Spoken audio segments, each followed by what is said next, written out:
তো আজ এখানে চলছে রুটি রান্না। আজকে যেহেতু নিরামিষ তাই সকালের খাবারে হবে রুটি আর আলুর তরকারি, মানে ওই আলুর তোমার হচ্ছে যে ঝাল টাইপের হয় ওই রকম।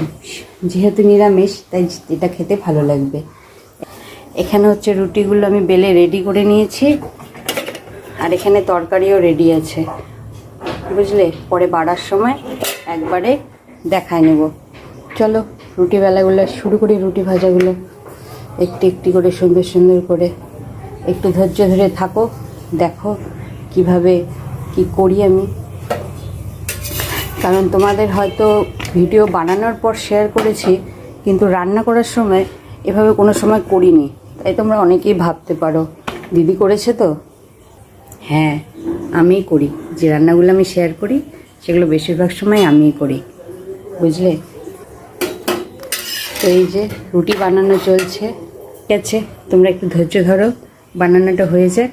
আমি সম্পূর্ণ খাবার একটা থালায় বেড়ে নিয়ে আসছি তোমাদের দেখানোর জন্য কেমন হলো আমার রুটি তরকারিটা, ঠিক আছে? আর এখানে চলছে ভোগের রান্না।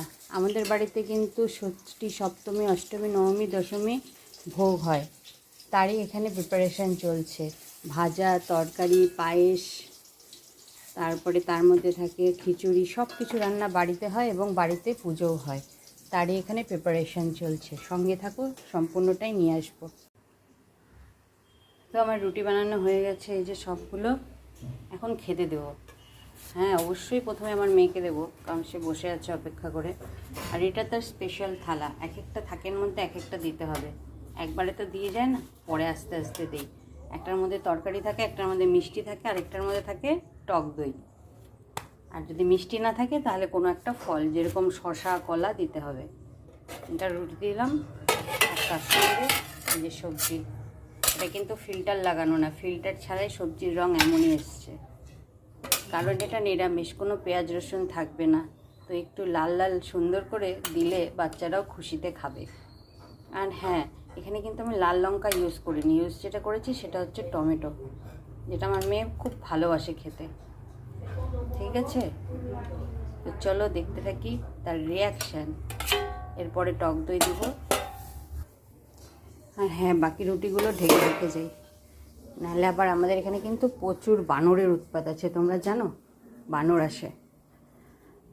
তো যাচ্ছি তাকে খেতে দিতে। এরপর এটার মধ্যে টক দই দিতে হবে, নাহলে একটা শসা কেটে দিতে হবে, তাহলে সে সোনা মুখ করে খেয়ে নেবে, ভালো বাচ্চা। এই যে তোমার খাবার চলে এসছে, নাও নাও নাও নাও নাও। দেখি, সে মুখ ঢুকাচ্ছে, কারণ সে দেখাবে না নিজের চেহারা, সে একটু সাজুগুজু করছে, বিকেলে যে সাজবে তার ট্রায়াল।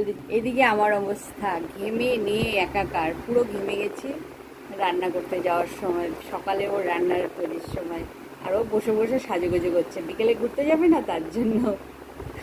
ঠিক আছে, তবে কেমন লাগলো আমার এই ছোট্ট ব্লগটা অবশ্যই জানাবে। নিজের মতো করে ভালোবেসে ছোট্ট একটি ব্লগ বানিয়েছি, আমার সকালের ব্লগ। সকালে আমি কি করি, কেন তোমরা আমাকে ফেসবুকে পাও না, এটা হচ্ছে তার ছোট্ট একটি উদাহরণ। আরও আছে, আস্তে আস্তে নিয়ে আসবো।